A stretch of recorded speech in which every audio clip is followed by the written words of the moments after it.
The CBS Radio Mystery Theater presents...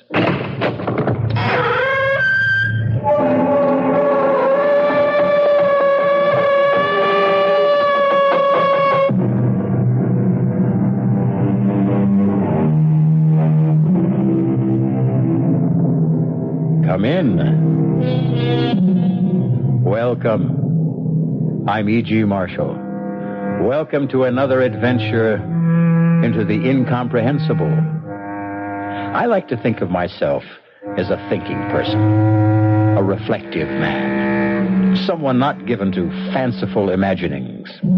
That's the way I like to think of myself. But is that the way I am? Because I must admit that my thinking has not solved many problems for me. My reflections have not carried me very far. So now and again, I find it extremely salutary to indulge in fanciful imaginings, to take a short walk into the world of obscurantism. For, as you will hear one of our characters say, the mind makes so many mistakes. I have heard that people of great energy, enormous will, people with a surpassing belief in themselves, these are people who simply will not die. They refuse to die. When death is upon them, they are so angry that they will not submit. And you know what energy she had, what a dominating person she was, how much she believed in herself. Never in us, only in herself. People like that, they say, would rather live an evil life than no life at all.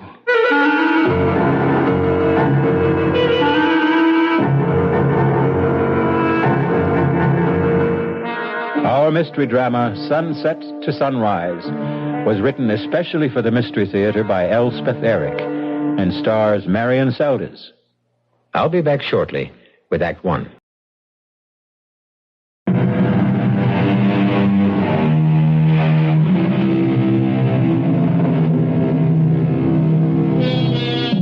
How monstrous, you say? To want to live on in wickedness rather than die quietly? Perhaps you're right. Oh, of course you are right. And yet, don't we all hope we won't have to die? Not yet, and not altogether? Is this only monstrous? Or is it strangely admirable? In a perverse sort of way, of course. It's over. I've done it. And the mutilated body lies silent and still at my feet. Let her release come soon. Let me try to explain how I came to do this awful thing. It will be necessary to go back, far back, even to the day I was born, or farther than that, to the hour when, awash in her warm blood, I felt myself pushed down that dark canal into the chilling light. Oh, yes. The woman who lies before me is my mother. But I shall content myself with reverting to the day of her funeral, a gray and dismal day. A long line of villagers passed by the open coffin. I waited with my father until the last of them should have finished viewing the corpse. Marie isn't here. She will be, Father. And Peter? Oh, I'm not so sure about Peter. His own mother not to be here? He's drowning his sorrow, I think. Oh, you were right about Marie. Here she comes. But how strange she looks, how quite distraught. Oh, I wouldn't know why. She never had any affection for her mother-in-law. Shh. Hello, Marie. We were worried. I'm not too late, am I? No, the funeral hasn't even started. I mean, they haven't closed the coffin. Not yet. Good. I suppose Peter's... Where does your brother go when he's needed somewhere? To a bar. I know. At least today, Marie, try to think kindly of your husband. You think kindly of him. He's your son. Shh. We can move up now. Marie, you go first. No. Let your father go first. Father? Oh, all right. How sad. How small he looks. Yes. Small. You go next, Marie.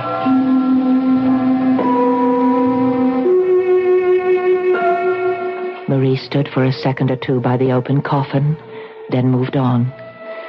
Now it was my turn. My eyes filled suddenly with tears. And when I looked down at the quiet body, the expressionless face of my mother, I could scarcely make out her features.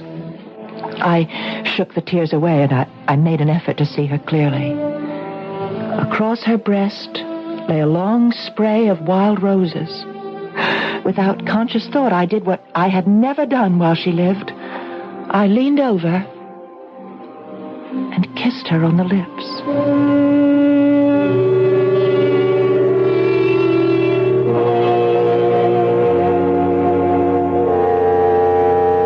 The funeral was over.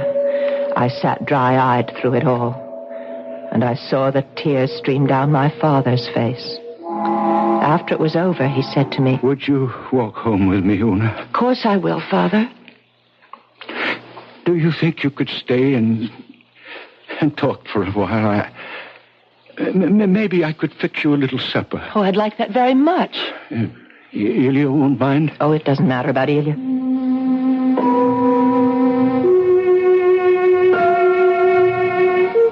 I took his hand. He let me have it like a trusting child. And we started down the road. The familiar landscape had embraced me all my life. And now it brought back sights and sounds from long ago. And on this day, most particularly, the sight and sound of my mother as I had known her. I saw her handsome, flushed face. I heard her voice. How sharper than a serpent's tooth to have a thankless child. Oh, what have I done that was so wrong?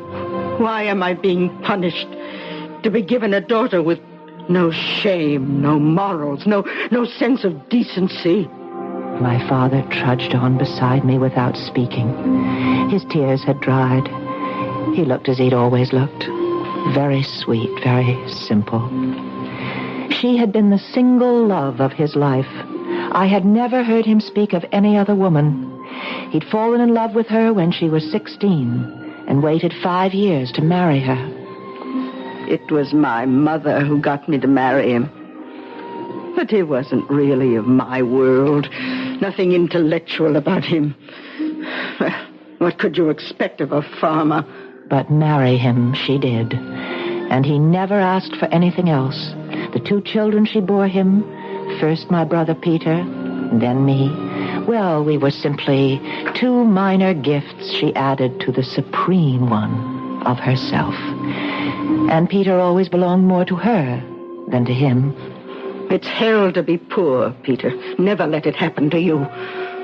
Oh, the stories I could tell you about what poverty can do to the ardent soul. It took Peter a while to get started. But once he got his foot on the ladder, he climbed steadily to the top. And along the way, he married the prettiest girl in town, the dark-eyed Marie. We're here, Una. What? You were dreaming. We're at the house. Oh, yeah, I must have been dreaming. Oh, it's a long time. Very long time since you've been in the old house. 2 years. You're happy living with Ilya? I don't ask to be happy. But you're pleased with the arrangement? It pleases us both. Go on in. It looks the same. Well, nothing's changed. Can I get you something? A hot drink? No, you sit down and I'll get you something. Oh, take off your coat. Let me help you. Yes, thank you. What's this? What's inside your coat? What? Oh, that I forgot. Well, it's sewn in. Did you do that? What is it? Well, It's a sprig of blackthorn. Well, that's what I thought. Why is it sewn inside your coat? Marie put it there. Well, what on earth for? Una, sit down. You know, Marie's a strange girl. She came here from another country, and where they believe strange things. Such as what? Well, you must know. Ilya must have told you. Ilya's parents were gypsies, but he's not. But he hasn't forgotten, has he? What they believe, the gypsies. You don't mean that you... They believe in the living dead, the dead who refuse to die. You mean vampires? That is what you mean, isn't it? I never said I believe. But you let her sew the blackthorn into your coat? Well, I couldn't stop her. But why now? Why today? Oh. You don't mean... Mother? Marie believes your mother has become a vampire. I wanted to laugh. We were sober, hard-working, God-fearing people. We were not superstitious, given to odd beliefs. But I looked into my father's face, and I could not laugh. I've never believed, but... But what? I have heard that people of great energy, enormous will, with a surpassing belief in themselves, these are the people who will not die. They refuse to die. When death is upon them, they are so angry that they will not submit. You know, Una, what energy your mother had, what a dominating person she was, how much she believed in herself. She never believed in us, only in herself. That's the way she was. And they say that people like that would rather live the evil life of a vampire than not live at all. Well, I can't believe it. It's horrible. Well, I don't want to believe it, but Marie seems so sure. Well, I'm going to talk to her right now. I won't stay for supper, but forgive me. I have to get this terrible notion out of Marie's head before she infects anyone else with it.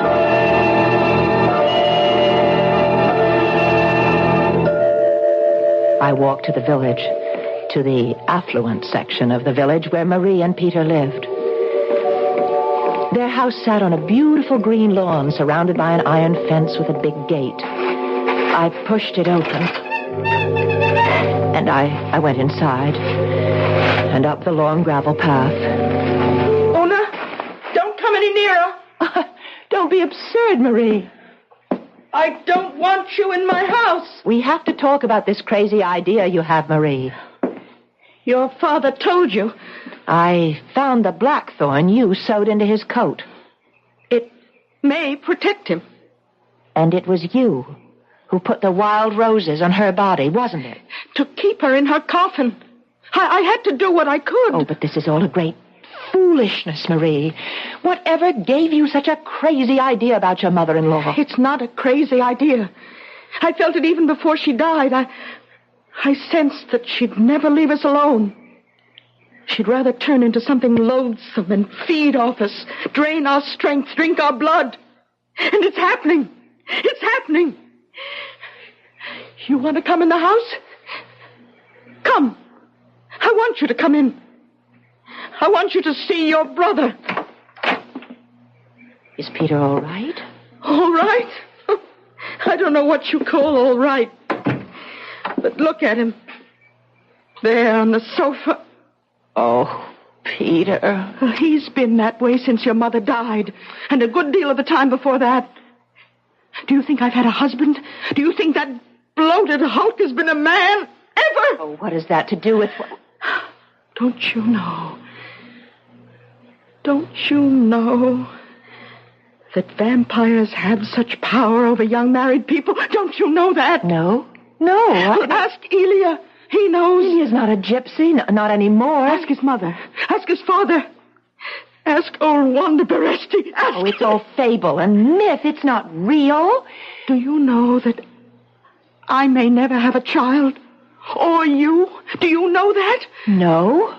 If she decides, we'll be barren forever. That's the kind of power they have. Oh, you'll never make me believe it. You've got to believe. You of all people.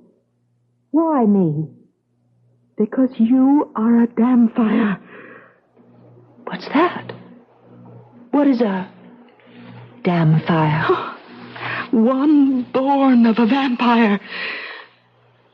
Only a damn fire can see a vampire.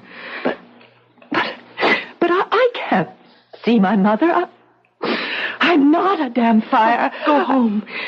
Go home, Una. One of these nights, between sunset and sunrise, you will see her.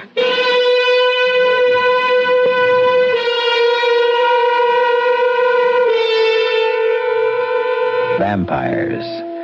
Vampires and their offspring, the Damfires. They may shock you, repel you, terrify you, but never, never will they bore you. We'll be back shortly with Act 2.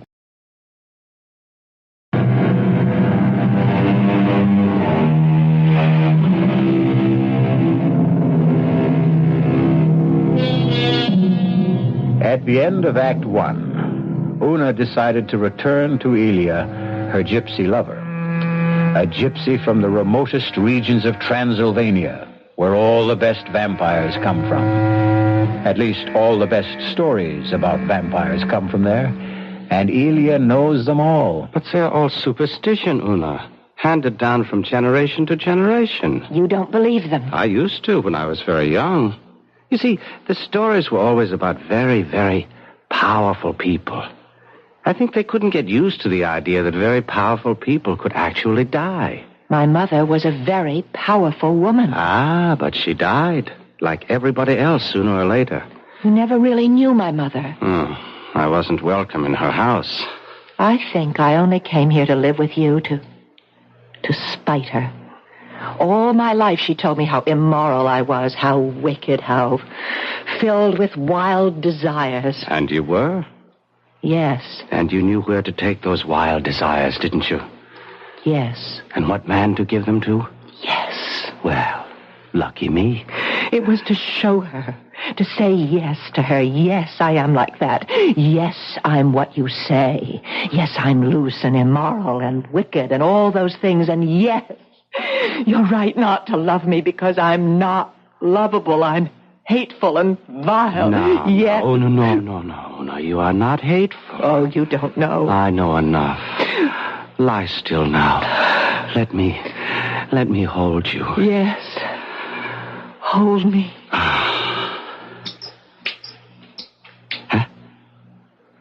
What's that? What's what? I thought I heard something. I don't hear anything. Don't you hear it? Listen. You don't... It's a bat. A bat? Turn on the light. No, please. I don't want to see it. Ilya, get rid of it. I won't touch it. What are you doing? I put it on my clothes. Why? It's your mother. It's your mother, Una. She's back. It's not. You said you didn't. Never mind what I said. I was wrong. It's a bat in the rafters. It's not my mother. How do you know? How do you know for sure? Be. The old women were right. They come back, you see. No. They come back to live off the living and suck our blood. Ilya, where are you going? To my mother's house. Ilya, don't go.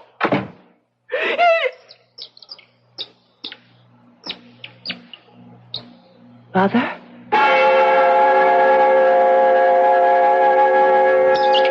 All night long, I lay in the dark, listening to the bats swoop and chatter in the rafters.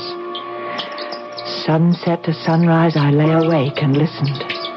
For as the warning light of the sun started to glow in the east, the bat was suddenly quiet. Hadn't Marie told me that the old stories all agreed that vampires could only venture out between sunset and sunrise? The bat was gone. And I was alone. Then came a pounding at the door. I got out of bed and I went to answer it. Had Ilya come back? Had he thought better of his foolish fears? And come back? Ilya? Oh, Peter. Let me in, Una. Yes, come in. I have to talk to you. You're very drunk. Never mind. Never mind about that. I have to ask you something important. Well, first tell me why you didn't come to our mother's funeral. Never mind about that either. Marie was there. Marie was not there. Not for the funeral. She went to the church to put some wild roses on the body. She didn't stay to see her buried. Not that she's really buried. Not that she'll ever be really buried.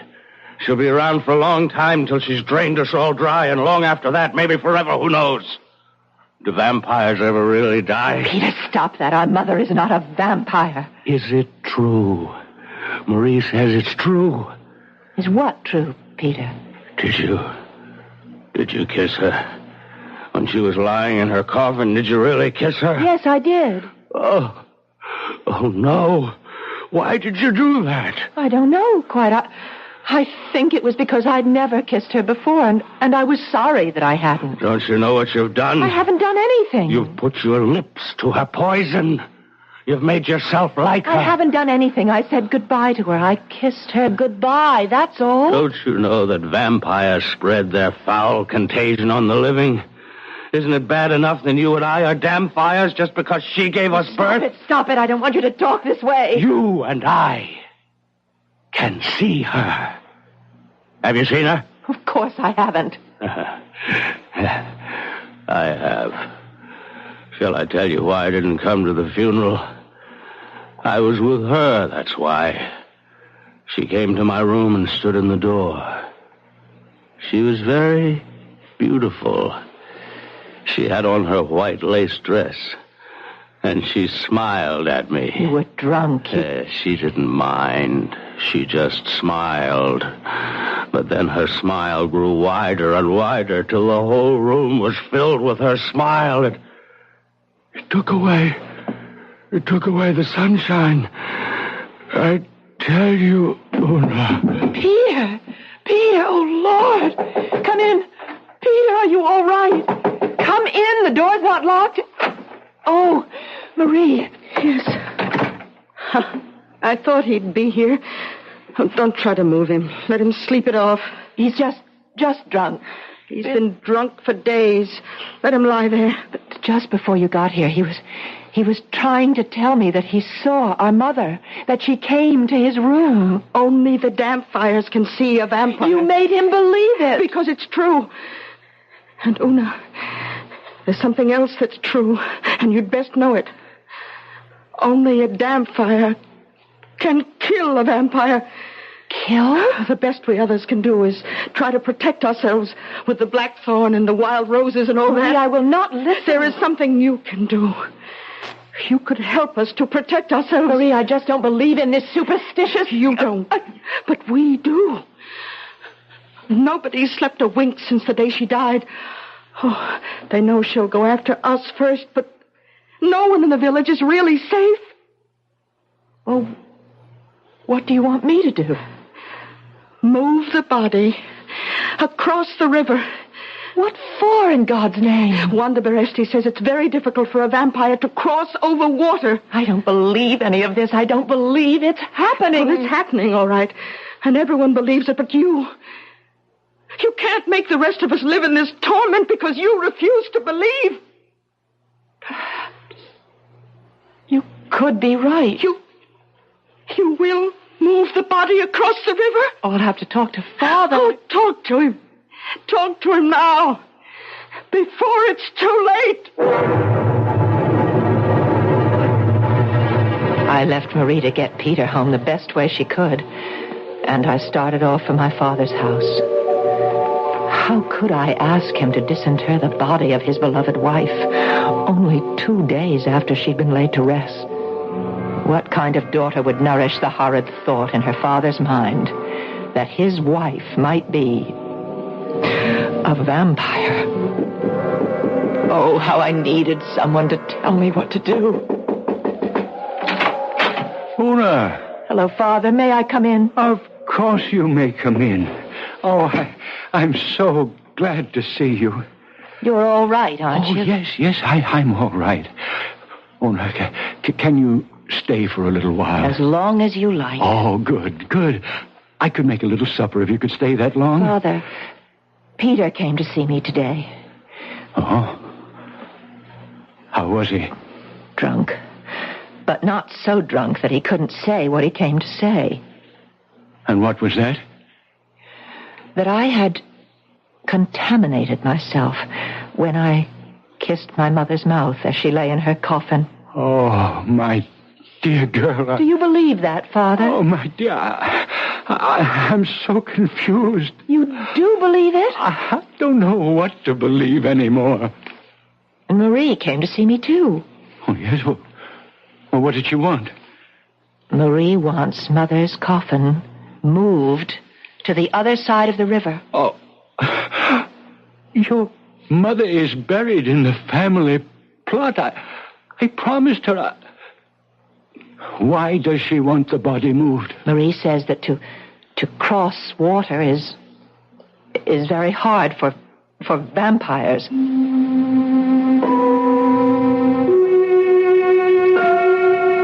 I could hardly bear the torment in my father's face.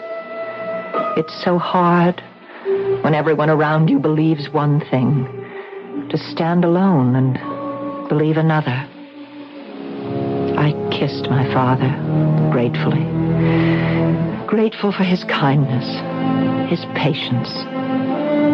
He asked me to stay the night. There was still my old room. I lay down on the narrow bed, but my eyes would not close. I stared at the black square I knew to be the window.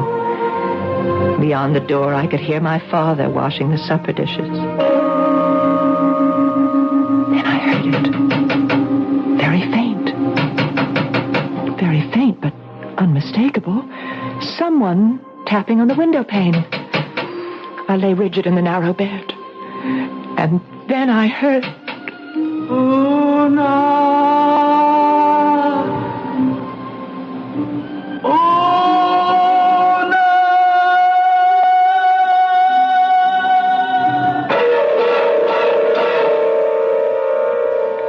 Is that how a vampire sounds? I don't know, or I'd tell you. Half a century ago, a vampire was actually tried in a London court. A gentleman it was, by the name of George Haig. Unhappily, we have no record of the gentleman's voice, and it all happened so long ago, I've no idea whether or not he was ever convicted. I'll be back shortly with Act 3.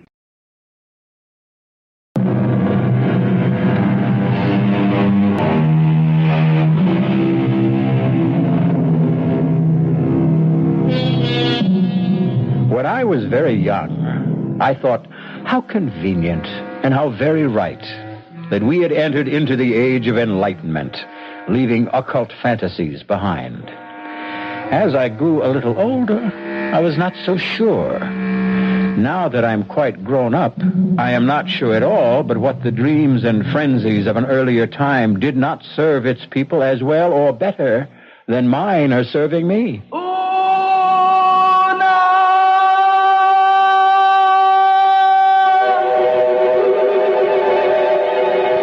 Jumped from the bed and ran to the window. There was no moon, but the stars were very bright. Bright enough so that the trees cast wavering shadows on the grass. Oh, no! And then I saw her beneath a poplar tree just outside the window, dressed in white lace, her long hair falling to her waist. She lifted her face to the window, and by the light of the stars I saw it. Not hideous, not obscene, no, beautiful as it had been in life, but transfigured now by such appalling grief as I had never seen before. The dark eyes staring, the cheeks glistening with tears, the mouth stretched wide as it cried.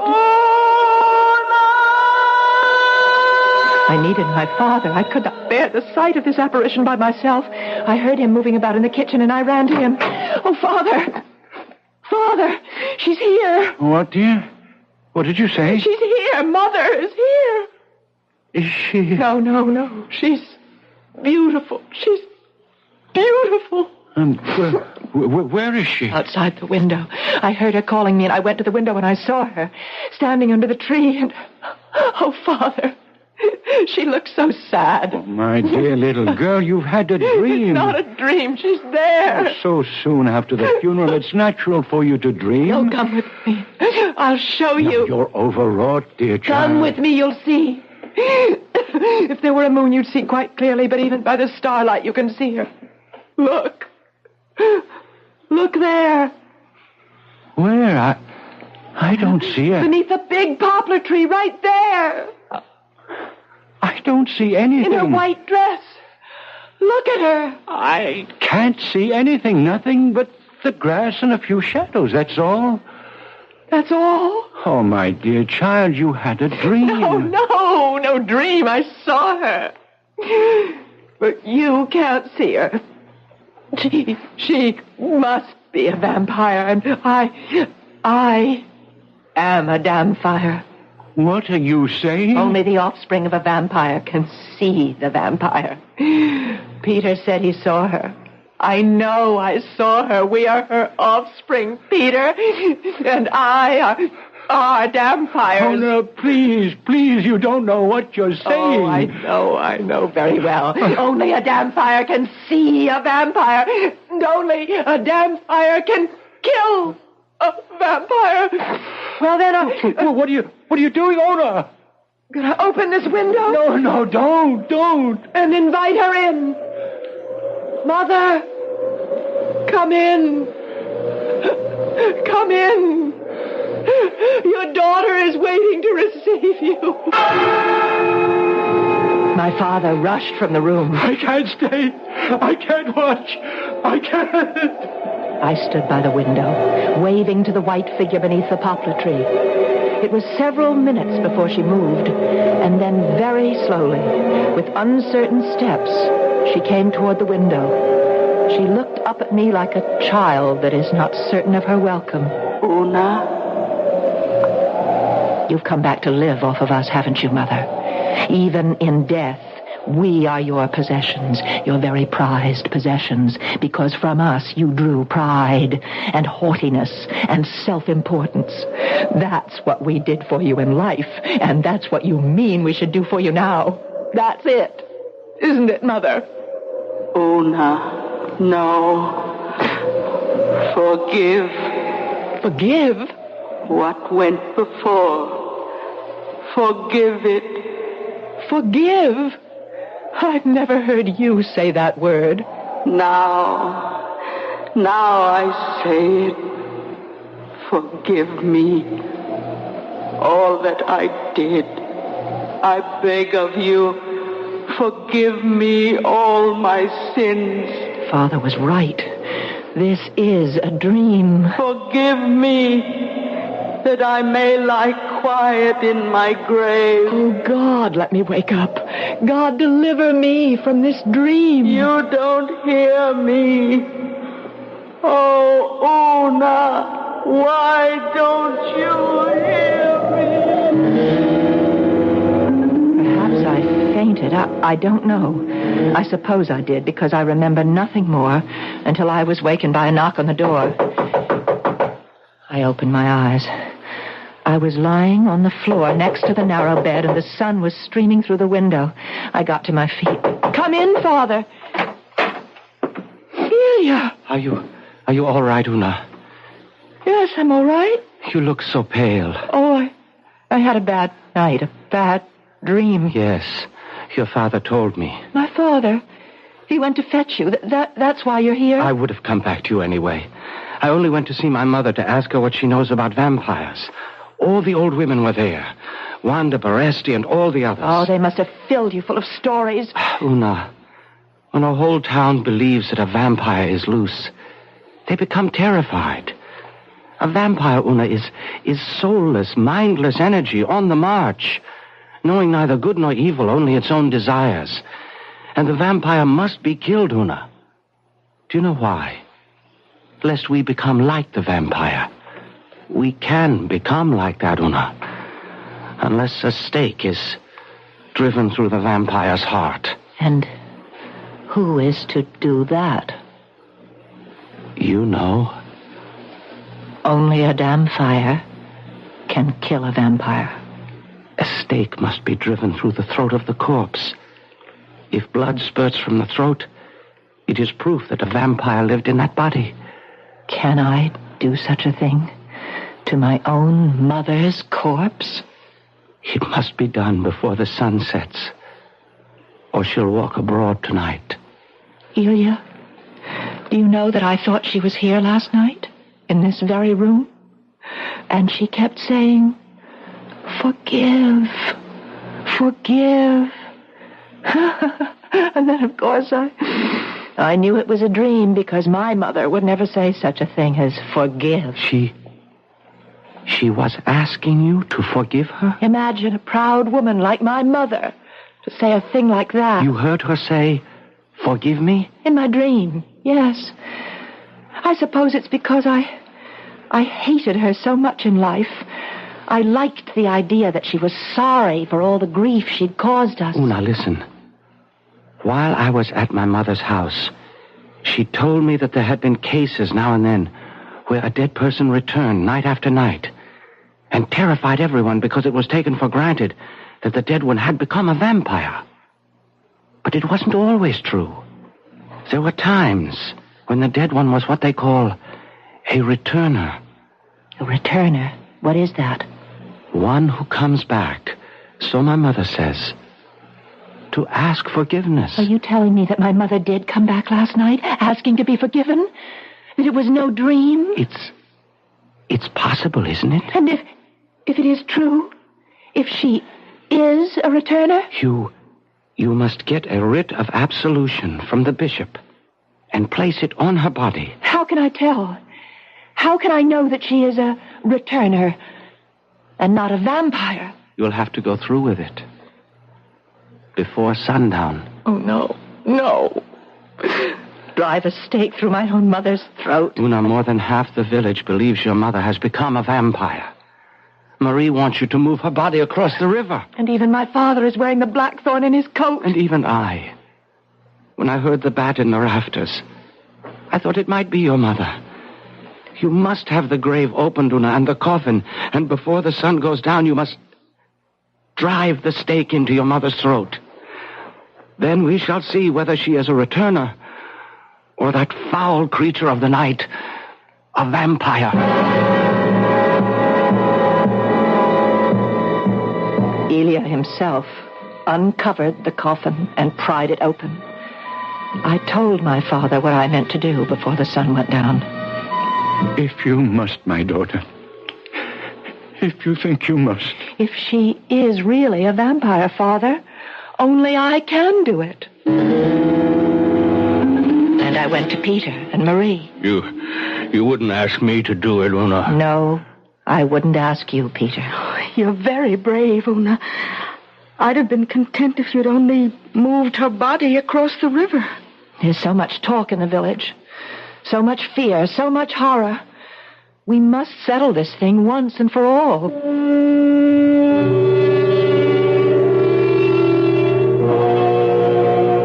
I went from house to house telling everyone to be by the graveside just before sunset. They looked at me with pity, some of them, others with revulsion, but all promised to be there, and so it happened. I wish to thank you all for coming here. You all know of the belief that is spread through our village. Many of you share in it. My own family leans toward it. The belief that the body of the woman who lies here is not a corpse, but the shell that houses a vile and loathsome being, a vampire. That this vampire threatens the lives of all of us, and the sanity, the spirit, and the soul of any who escape with their lives. Listen, I have here a stake. The sun is setting. While there is still a little light, I shall drive this stake through my mother's throat. If blood gushes forth, then I shall have killed a vampire. I shall also have murdered my mother. If no blood comes from the body, we will know that she is no more than a returner who is asking forgiveness for the wrong she did in life. As we all one day will have to ask for forgiveness for the wrong we have done. Yes. Pray for me. Pray for me. Pray for yourselves. And if you can give her your forgiveness, the bishop will give her absolution. I hold the stake high for all of you to see. And now! There is no blood. Go. Send for the bishop.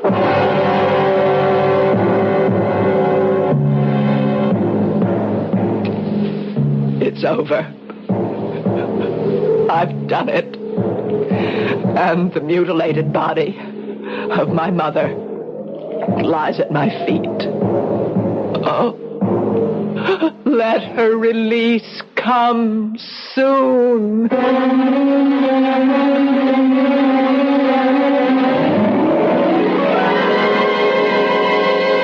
What was it someone said, speaking of vampires, that they are soulless energy on the march? There are days when the news is very, very bad. I think I hear the vampires chattering in the air. They're all around us, ready to swoop down and suck our blood, destroy our pride, and leave us supine and helpless. You needn't call them vampires if you don't want to. It doesn't matter what you call them, but look out for them. They may not be returners at all. I'll be back shortly.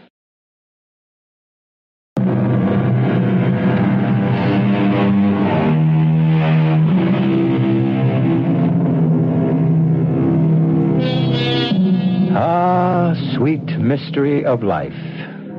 And sometimes not sweet at all, but bitter, baffling, and impenetrable. I can offer you but a minor clue to the solution. Given humanity with its weaknesses and its imperfections, life could not be otherwise. Life is not the mystery. We are. Our cast included Marian Seldes, Bryna Raeburn, William Johnstone, and William Redfield. The entire production was under the direction of Himan Brown. And now, a preview of our next tale. The answer's still the same. No dog, no baby.